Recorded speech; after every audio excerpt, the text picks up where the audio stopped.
د ننګرهار اطلاعات او کلتور ریاست له لوري د دولتي ادارو ویاندویانو د ظرفیت لوړونې په موخه د پیل شوي 15 ورځني روزنیز ورکشاپ د پای مراسم.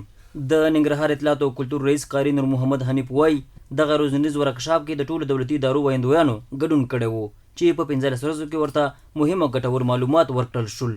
زمونږ د خبر په اساس باندې څه کم 50 تنه دلته په دغه ورکشاپ کې موږ سره ګډون لرو. یقینا دا یو بهترین کار وشو چې دغه مطبوعاتي مسؤلین د خبر د لیکلو په اساس باندې د خبر جوړولو په اساس باندې دوی څنګه وکولای شي چې خبر جوړ کړي، ګردې میز جوړ کړي. همدارس زمونږ د رسنۍ برخوالو ته چې مطلب دوی هغې نه خبر راخلي، دوی لپاره هم د سهولت سبب دا وګرځېده چې موږ دوی خلک ټرینینګ کړل او درس هم د خلکو ته ورکړو. بل لور دا د ورکشاپ ګډونوالو په دغه روزنیزه برنامه خوښي وښوده او په وینا په دغه ورکشاپ کې ډېر څه زده کړي چې په عملي ډګر کې به ترې ګټه واخلي. مسؤلینو څخه یوه نړۍ مننه چې زموږ لپاره دغسې یو ورکشاپ جوړ کړي تر څو موږ په هغه کې زده کړې وکړو د کوم مشکلاتو سره چې موږ د ویاندویي په وخت کې یا د راپور جوړولو په وخت کې یا د راپور ورکولو په وخت کې مخامخ کېدو. الحمدلله هغه مشکلات ټوله حل سول. د استادانو څخه یوه نړۍ منله چې هغه کوم څه چې د دوی زده ول هغه موږ ته راوښول، موږ زده کړل. نو الحمدلله موږ به نور هېڅ د مشکل سره نه مخ کېږو. په پیل کې د ننګرهار اطلاعات او کلتور ریاست څخه ډیره زیاته مننه کوو چې په هغه برخه کې چې موږ ډېر زیات ضرورت ورته لرو او اړین و چې موږ پکې معلومات حاصل کړو. موږ ته پکې ورکشاپ دایر کړ او 15 ورځو کې هغه موارد باندې موږ ته معلومات راکړل کوم چې د یو بیان لپاره د یوې ادارې د خبر جوړولو لپاره مهم و.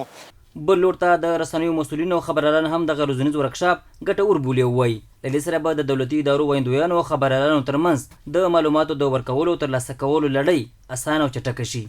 نو دا خو ښکاره خبره ده انشاءالله چې د رسنیو دپاره دا ډېره مهمه ده چې دلته یو منبع معلومه شي چې دغه منبع نه موږ ته معلومات راکول کېږي او هغه منبع دغه ویاندویان دي. په ریاستونو کې رسنۍ به هم د دې سره اشنا شي او ویاندویان به هم د رسنیو سره اشنا کېږي چې د معلوماتو د لا ښه لاسرسي سره هغه د دوی دپاره دغه یو مهم او زرین چانس و چې هغه په دې کې یو ټریننګ شو او ورکشاپ یې وکړو، تعلیم یې وکړو، انشاءالله لا ښه پرمختګ به وکړی شي.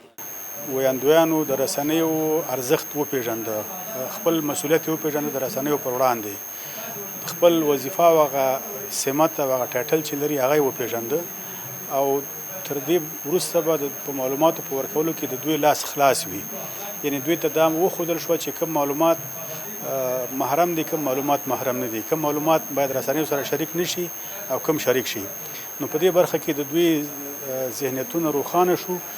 د یادونې وړ ده چې په دغه 15 ورځنۍ روزنیزه برنامه کې ګډونوالو ته د ژورنالیزم تاریخچې، مرکې، راپور لیکنې، خبر لیکنې، نړیوالو معتبر اژانسونو پیژندنې، ویناوالۍ او شمېر نورو برخو کې معلومات ورکړل شو.